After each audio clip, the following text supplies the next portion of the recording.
This is Al Jazeera. I'm Daddy Nabugeda with your top stories. The Philippine president is making his second trip in less than a week to areas hit hard by Typhoon Haiyan. Benigno Aquino is returning to Tacloban, a city leveled by last week's powerful storm. Despite an extensive aid campaign, many people still don't have food nor water. And Aquino and his government have faced harsh criticism for their response to the crisis. Margot Ortigas has more.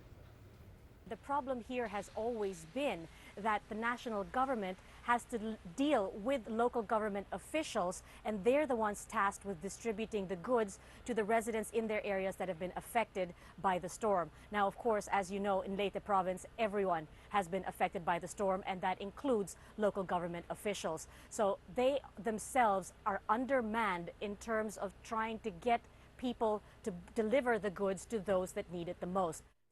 A suicide car bomb has killed at least 6 people, including 4 civilians, in Afghanistan's capital, Kabul. The Taliban has claimed responsibility for that attack, which targeted a compound where tribal leaders are due to gather next week. Almost 8,000 Syrian families have crossed the border into Lebanon in the past 2 days. They are trying to escape a Syrian army assault in the Qalamun region, an area close to the border. And people attending rival political rallies in Mozambique have fought each other ahead of Wednesday's election.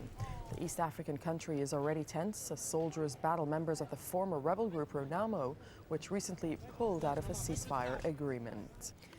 Chileans are heading to the polls on Sunday, and it looks like former President Michelle Bachelet will make a comeback.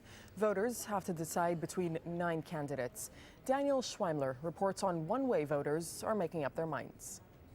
Some say that interest is low because we pretty much know who's going to win the presidential elections, and it's a foregone conclusion. But one company has come up with a novel way of whetting the electorate's appetite through their stomachs.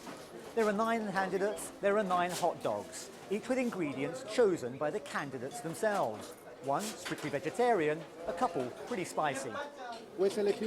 I didn't eat my candidate's hot dog because I didn't like the contents very much. I chose these 2 to compare their flavors. My decision has nothing to do with politics. Every week, the company publishes a list of their election results. At the moment, Evelyn Matei is in a runaway first place, Michelle Bachelet in a distant 6th. I've got a couple of candidates to choose from here. This one with bacon, mayonnaise and cheese. This one with pepper and sauerkraut. I think this one gets my vote. You can find the latest on all those stories and much more at aljazeera.com.